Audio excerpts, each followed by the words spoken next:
Motoring in England has changed beyond belief since I started driving as an 18-year-old learner in 1962. There was generally far less traffic in those days, and most side streets had only one or two parked cars, if any.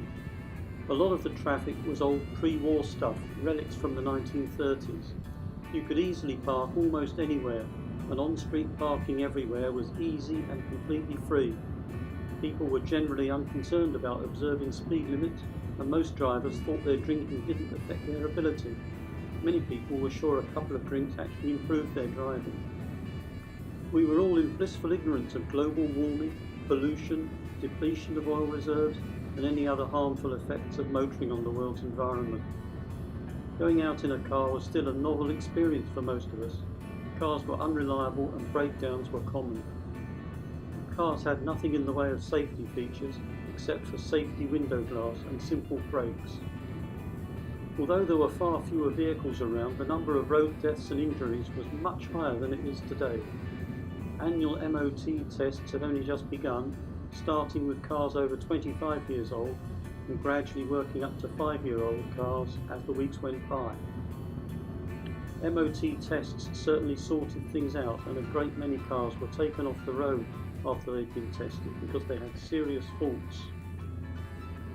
In my experience, cars built before about 1970 or 1980 were mechanically unsophisticated, liable to fail in some way, and they could be reluctant to start in the winter. And cars built before about 1985 developed great rust holes in no time at all. All my pre-1970 cars were prone to sudden catastrophic mechanical failure, except for the Austin A40 Devon, which ran faultlessly. All the others needed a lot of serious mechanical attention from me just to keep them running.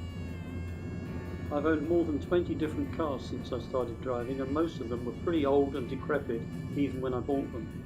I was all too often the very last owner before the scrap heap. Many of those cars would be collectible if they were still around now. My first car was a 1937 Austin 7 Ruby Saloon. I bought it from a school friend for £20. Although the bodywork was in tidy condition, the car was dreadful in every other way. Brakes were no good, the steering was vague with lots of free play. And like all cars of that era, there was no heater, no radio, and the headlights were hopeless. Driving home from holiday one day in 1962, a big end bearing cap physically threw itself out through the engine block, and that was that. It certainly wasn't worth repairing. After the Austin, I hunted through the small ads in the London Evening News before buying my next car. I went and looked at a big and luxurious pre-war Austin 12, which seemed more like a great limousine, but the clutch was slipping badly, so I rejected it. I also looked at a 1937 Jaguar SS Saloon. There was something mechanically wrong with that one too, and the price at £30 was a bit more than my meagre budget allowed. In the end, I settled for a 933cc 1937 Ford 8 Y-Type Saloon for £20. This car was as basic as a car could be. It was basically just an engine, 4 wheels, windscreen wipers, 4 seats and a saloon body. Road holding was poor and comfort non-existent. The winter of 1962 to 63 was the coldest in England for several hundred years, and temperatures in the southeast didn't rise above freezing, day or night, until late March. The lack of heater made driving a nightmare. The only thing I could say in the car's favour is that it was reasonably reliable most of the time. I ran the Ford for a couple of years, then managed to sell it and replace it with something that was actually more modern, a 1200cc 1954 Austin A40 Somerset Saloon. I had a post-war car at last. In fact, it was only 10 years old. The bodywork was very shabby, but apart from that it seemed alright. There was still nothing as luxurious as a radio, but it did have ashtrays and a heater. My next car was a 1950 Triumph Mayflower, similar to this one.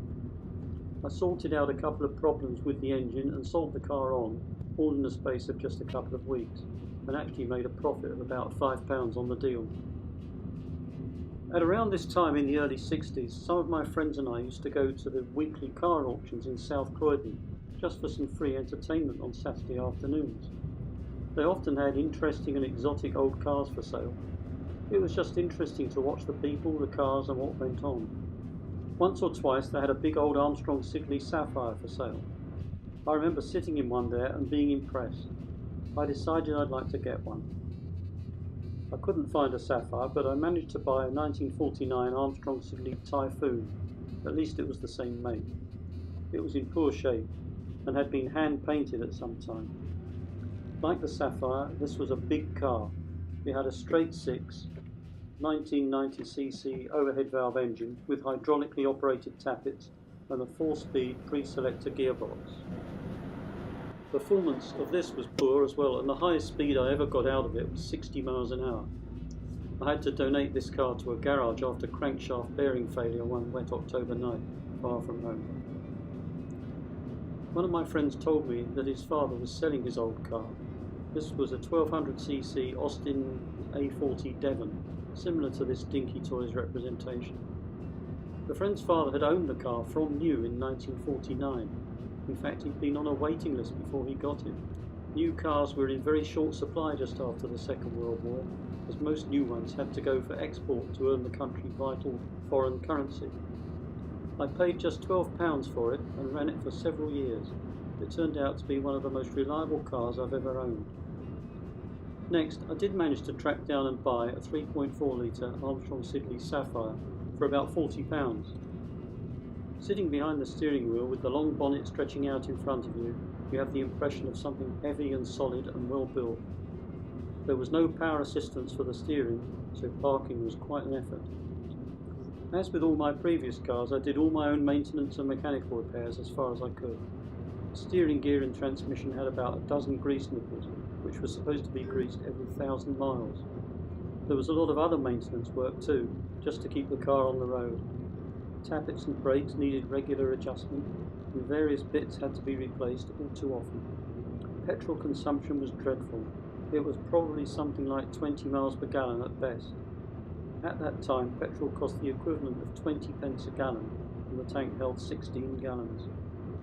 These cars were always quite rare, but I managed to track down another example with less rusty bodywork, and although it needed a lot of mechanical attention, I went ahead and bought it for £45. The major problem on this new car was the transmission, which slipped in all gears. Somehow I managed to remove the gearbox. This was about the size and weight of the whole engine of a small car. I took the box to a specialist garage and left it with them for a week to repair. They did a lot of work and the bill came to about £80. I bolted the gearbox back into the car and gave it a test. It all worked. With this newer car on the road, I sold the first Sapphire. One summer afternoon in about 1972, I drove to Gatwick Airport to collect some relatives who were returning from holiday. This trip included a good stretch of dual carriageway driving, and I put my foot down to see what the car could do. The engine soon began making some rough and expensive clattering noises.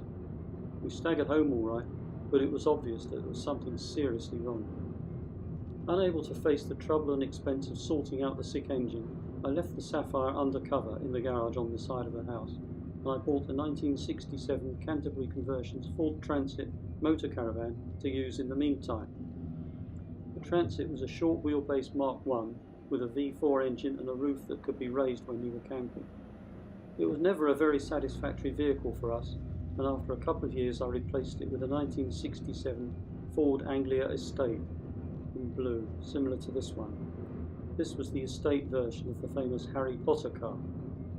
In time, this was followed by a VW Beetle and a 1969 Ford Cortina Mark II 1600 automatic. Eventually, I found the time and money to sort out the engine on the Armstrong Siddeley Sapphire. A few years earlier, I bought a second-hand engine which I now rebuilt and swapped over. When the replacement engine was eventually all bolted back together, I hired a sort of scaffolding with a block and tackle and did the actual engine swap in a day.